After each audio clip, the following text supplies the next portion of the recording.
Hello, welcome to an overview of my mod Redder Dragoner. I am Lateralis, and I have tried to make this video like 5 times. I have a series of notes going through all the details of changes I've made and why, and I've realized it's going to take too long and I'll lose people's attention. So instead, I'm just going to wing it and explain my philosophy, my main motivation for making the mod, and then go through some examples of some of my reasoning for how I've sort of balanced things.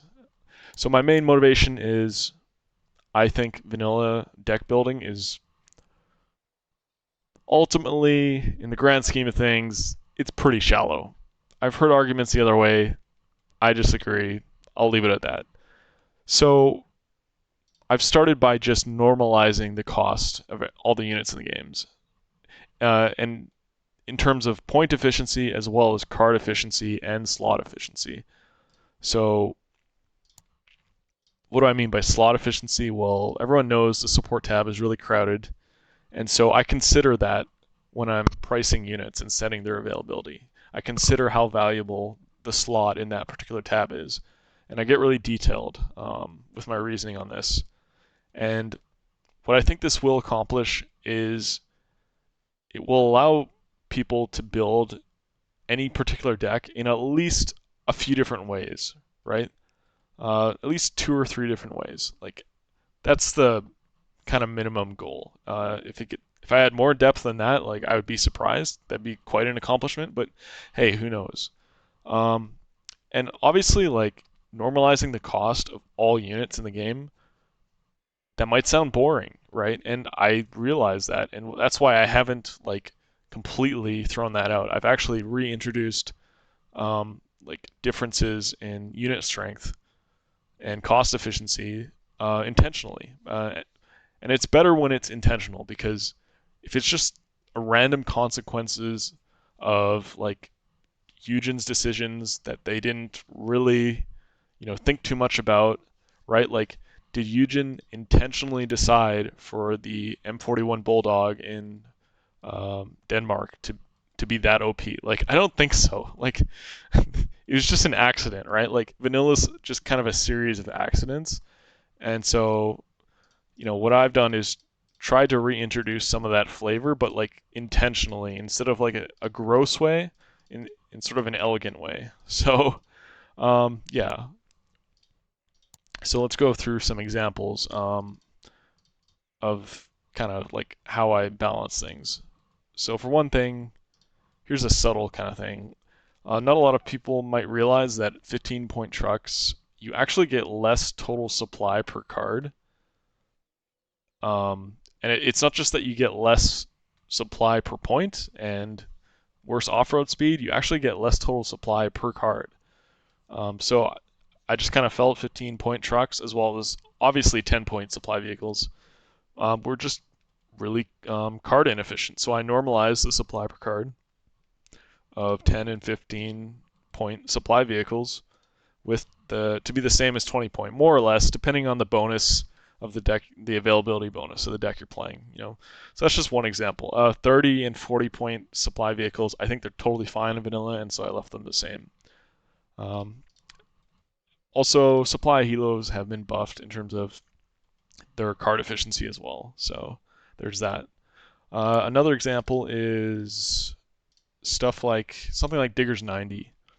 Um, I made them 10 points, but they're also 14 availability base, right? So they're card inefficient in terms of like, the total amount of like points you're getting per card, right? So, but it's also really point inefficient, and those two things kind of balance each other out. Like you could use it in mech, you can use it in moto. Can you use it in unspec? You could try. It'd be really hard because 14 per card is kind of, especially because Commonwealth doesn't get a bonus anymore. Because I buffed them in so many ways that I just felt I needed to take the bonus away. Otherwise, they'd be too strong. So, yeah, that's one example. It also applies to some tanks. So if you go to the tank tab, and there's a new category here, low availability. Um, And the idea here is like you can use these in armored decks, and you could try to use them in an unspec or other decks, but you'd have to sacrifice a lot of activation points to abuse these because they're very inexpensive and arguably like quote unquote underpriced, but they are also very low availability. Some of these aren't like these ones. The more expensive ones are usable in unspec, but just I kept them in this category because compared to most tanks at this price point, you're not getting a lot of them. So they're still pretty low availability, even though they're inherently more usable in those decks. Yeah, and then what else? Oh, here's another small example. Podnos versus FV432. In vanilla, these are the same price. Why?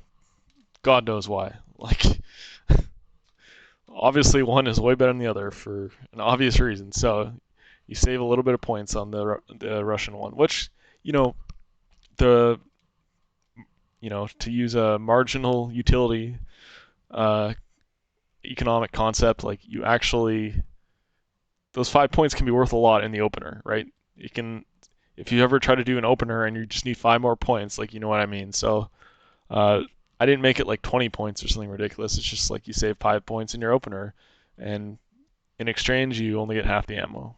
Is that a trade most people would take? But no, but at least it's better than vanilla, right? So, what else? I guess I'll look at my notes. Right. Let's talk about mech nerfs. Okay, I try not to take away the veterancy, but the veterancy is just too overwhelming. It's just too strong, and it just biases the game towards mech. Now, I have also tried to buff mech to compensate for the loss in veterancy, and some of it is target buffs to certain decks, like USSR gets the OBR 1989, and which is also now restricted or prototyped, so that you don't get it in Red Mech, because USSR doesn't have shock infantry in mech, so I don't feel like it'd be that problematic to give them a stronger tank. Sort of like how NORAD Moto has the Mexes in vanilla, which by the way they do not anymore. Well, first of all, NORAD is gone. Second of all, Commonwealth Moto is actually good now, and so I had to take the Mexes out because it would be too strong otherwise. Some other things with mech, you get an extra logistics slot. There's no more speed bumps on the 5th card slot, right? Like these would usually cost 2 to get through this like 5th card. So you save some activation points there, which might help you fill out this 6th logistics slot. Like you can get 2 infantry CVs if you want, and then like a tank, and then supplies, supply helo, and your fob, right? Like you can have a whole variety of stuff now in mech. And supply helos are actually quite good now, like in terms of card efficiency and price buffs as well. So they're pretty handy to have. They weren't even that bad in vanilla and team games, right? Like, but now like I think you could even use them in 1v1. So another thing I've changed is just to continue on that availability thing for a moment. It also applies to some IFVs, right? So these are all the same price, these martyrs. It's just that you get different amounts of them depending on which one you take, right? And then it goes up to 20 points on the 1A3. So that's sort of how I've balanced that. But speaking of IFVs, I have also changed autocannons. Let me just hop into a game here. This was not a balance motivated change, although it required rebalancing. I felt like autocannons were balanced mostly fine in vanilla, except for like obvious examples like the BVP in Yugoslavia, but I found out like we could do sound modding now, thanks to one of the BWC devs, Blitz War community mod devs, figured out how to do sound modding.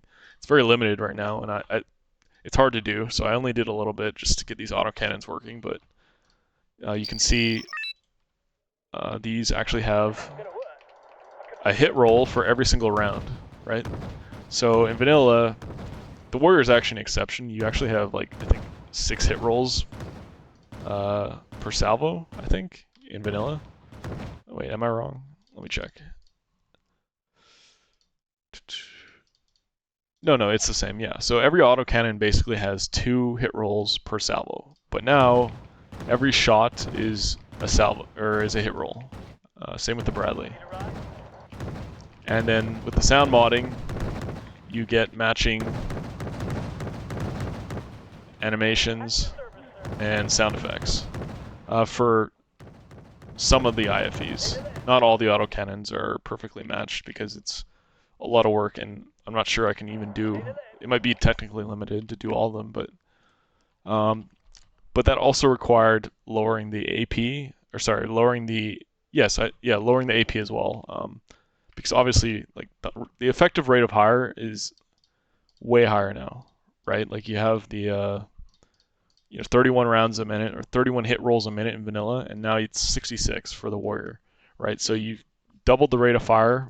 The price is still the same, but the AP ratio is actually like 1/3. So it's still technically the same scale. So 4 AP against 2 armor, or sorry, let's say 4 AP against 3 armor, you're going to do 1.5 damage. Well, in this, it's going to do 0.5 damage because it's adjusted down by 1/3, just to balance out the increased rate of fire from the realistic modeling. Overall, it still does more damage, or at least the same. And in terms of HE, it's now on a new HE scale. The Warrior 30 mil actually has a lot of explosive mass, according to War Thunder, which is obviously a very accurate source. One moment.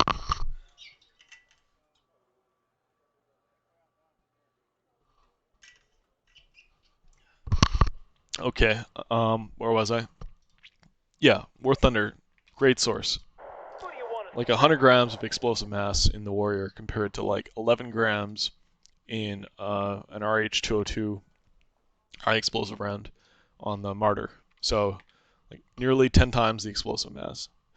So now they're on an HE scale. So anything that is no longer 1 HE is on the new scale. Not all autocannons have been changed, and this was purely aesthetically motivated, right? Like I didn't think autocannons needed to be rebalanced. Although it is nice that they're stronger now because the Rardin sucked in vanilla, and realistically, I don't think it should suck that bad. Like it's definitely like not probably one of the worst autocannons in real life, but like it's not that bad, right? Like it's still pretty decent. The Bushmaster is now very good. It's very good autocannon, and for the price, this is very cost efficient. So each one of these is a real hit roll. So the actual HE is actually how many hit rolls do we get here? Bradley.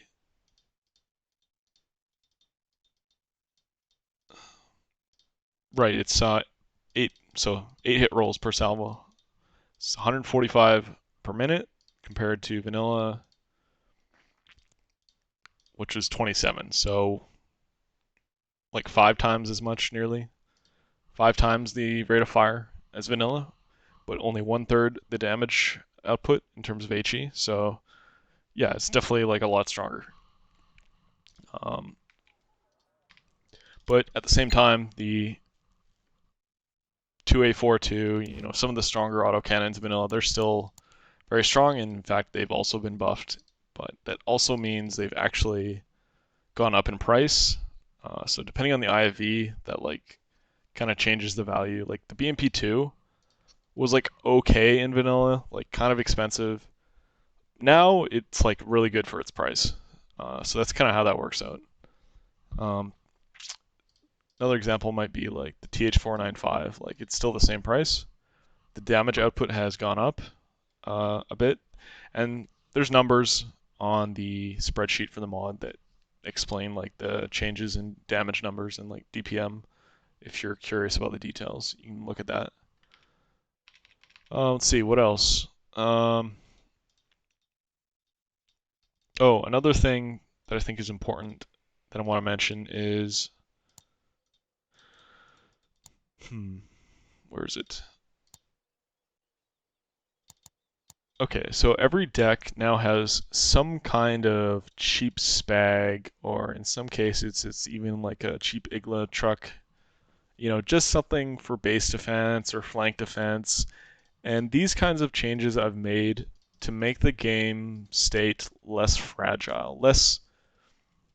I want the game to be less prone to just suddenly ending because a random helicopter happened to like sneak through like the exact right area on accident, right? Like it, it's just one of those things that I don't like about vanilla. I do think that like flanking and sneaking recon infantry and all that stuff should still be viable. I think it's a good part of the game. It makes the game more dynamic.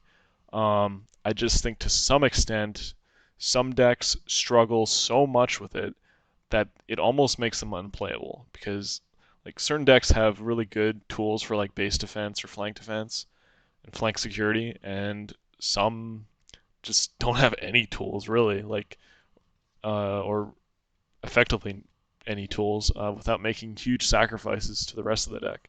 So I've just tried to get rid of that, and that's another way I've made the game deeper and added a lot more depth. Um, Trying to think of another example of changes I've made in that regard. In general, infantry is more accessible. Sorry, recon is more accessible.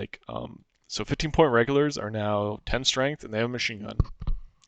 So I just feel like vanilla, like it it often feels like two blind men fighting. Like you both kill each other's recon infantry and like nobody has any eyes. Like I just feel like recon is already limited enough. Like it's already limited to one tab. Like no other units in this game have any kind of optics above medium. So like there's no need for, Razvedka, uh, you know, any of these infantry. Let's see. Go to infantry. Right, like Granichari, like even Grenzer, right? Like only having good stealth is already enough of a problem for recon infantry. They don't need to be 5 strength. So, like, I even buff those guys. Hussards. Now these are intentionally like flavor OP, like in terms of like you won't see any other 15-point infantry with this good AT in it. Um, and speaking of AT, I might as well like address the fact that I'm not super big on like realism, like to the extent that like I'm obsessed with it, but like particularly heat weapons, I thought were so poorly modeled in vanilla that I just had to change it. So heat's been rescaled, ranges have been rescaled. This is the scale here. It's basically taken from vanilla. Like for example, the Eric's has a 600-meter max range in the real world, and so I use that as a benchmark for uh, the range scale, right? Same with the RPG 29 VDV 90 weapon that has a 500-meter effective range. Now, where did I source this? Blah blah blah. Who cares, right? Like, what is an effective range? Like, are you talking about like against a tank that's static or moving? I used against static targets, right? Like, you have to be generous for infantry because you know it's a game, right? Everyone knows like this conversation's been had, so right. Um, but it is more realistic in terms of the AP scaling. Like tandem rounds are much better represented. Like the Conquer's M was a tandem round, so it's much more powerful. Where is it? Right? So 26 AP now. So the Metis M was a tandem round. So there's actually a big discrepancy between tandem and non-tandem rounds now. And this is just something that I think is just kind of nice um, for anyone who cares about, like having any kind of improvements in this regard. I don't know, maybe most people don't care. I kind of like it, at least for anti-tank weapons. I think it's cool. That also applies to heat weapons for tanks as well. So, for example, go to Japan, right? These weapons are much more powerful. But I've also modeled the range separately from the HE gun, which I'm not doing for that kinetic guns. I just took the opportunity to do it to make tanks with heat guns like a little more unique, like as having a more unique role as fire support. And in general, like heat is much stronger now. So there's that. What else can I mention? There's like this. Okay, so infantry now have like a weight system for their anti-tank weapons, and it's not meant to be something that is a huge gameplay change or something you're meant to focus on. But you can see on the main menu here, it explains it. But the real reason I added it is because it makes infantry easier to balance around their 5-point price increments, right? They fit cleaner on average into their prices with this system. And I could explain why, but I'm not going to. Just trust me, bro. Let's see. Right. Since it's Red Dragon, I wanted to put more emphasis on like Asia as a theater of war. So USFK and Sovcorps are back. And then I also added NORTHAG, which is Northern Army Group Central, or just Northern Army Group, one of the two. Technically, it should be UK, Netherlands, and Germany, but that sounds OP as fuck. So it's just UK and Netherlands, which, could be interesting. Like you get Leopards and you get Challengers in the same deck, which is cool. And I could try adding Germany at 50 activation points, but I don't know. Maybe this is just better. And then if people don't like NORTHAG at all, I'm willing to add back like Landjet or DGC, whatever people want. But I'm probably not going to get rid of USFK. I feel like having like a blue version of Sovcorps is really nice. It like fits really well. So unless Sovcorps is like really problematic in terms of balance, I probably won't remove Sovcorps. And then yeah, like there's one more thing I want to mention. That's light infantry. So they don't have a speed bonus. They have like a resistance to speed penalties, and they're now shock by default. They instantly deploy. So if you don't know, like infantry by default in vanilla, all infantry, regardless if they're elite or regular, once you get shaken, your movement speed is minus 50%, and it's the same for panicked. But now for light infantry, because I'm trying to model them as like in the real world, they're kind of meant to be like units that are sent to like disrupt the enemy, like harass them, but like cost efficiently and like don't get caught, like try to limit your losses. And so it's like hit and run tactics with light infantry, and so they're instantly deployable, which is good for if you just need rapid reinforcement.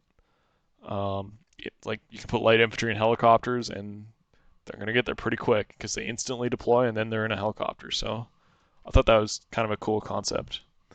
And you can keep them alive because they don't suffer much movement speed penalty unless you let them get panicked. And even then, it's only minus 25%. So there's that. And they still get the ammo bonus, right? And yeah, that's about all I want to mention for this video. I think it's long enough. Hopefully you find it interesting, and we're gonna have a tournament. So, and there'll be another video I post on that. All right, cool.